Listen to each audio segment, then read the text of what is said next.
perhaps your bad publicity come after the conviction. But look what they said about Patrick's mum. A loving, amazing woman, a proper quintessential Irish matriarch of a family. Yeah. They're calling her a monster, a murderer, a bomb maker. Oh, and everybody in the country's read that.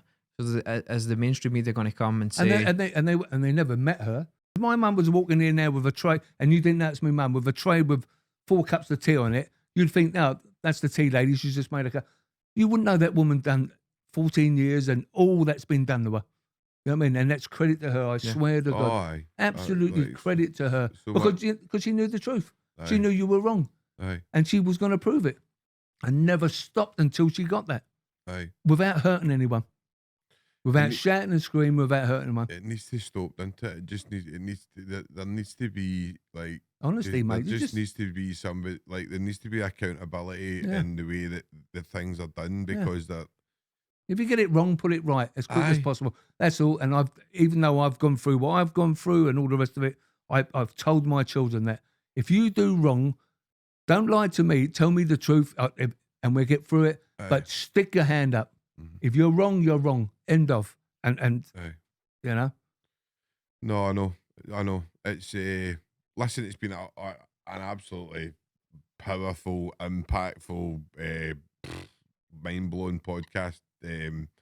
As I say, is probably the hardest one for me in a lot of ways, but one of the best. Like probably like one of the best podcasts I've done. So I'll just leave it up to. I'll leave the kind of final message with you guys, right? Scott, I'll, if you want to go first, just a message that you would like to kind of say to the public that's watching this. All I'd like to say in this instance is go and, if you've been moved by Patrick Maguire, the victim of miscarriage of justice, check out Patrick Maguire, the artist.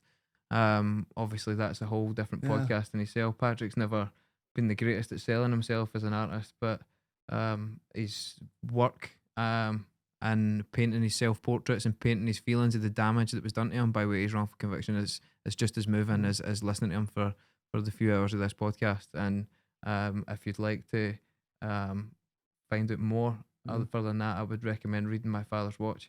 As moving a book about the most appalling abuse of power against a 14-year-old boy that you'll ever see. But hopefully we can link whatever Patrick sells and puts his art out there. He's also involved in I'll share it. I'll share my I'll share it on if you want me to do a wee kind of. There's pop-up shops in London that you've been running called the Rogues Gallery. Yeah, we're trying. Yeah.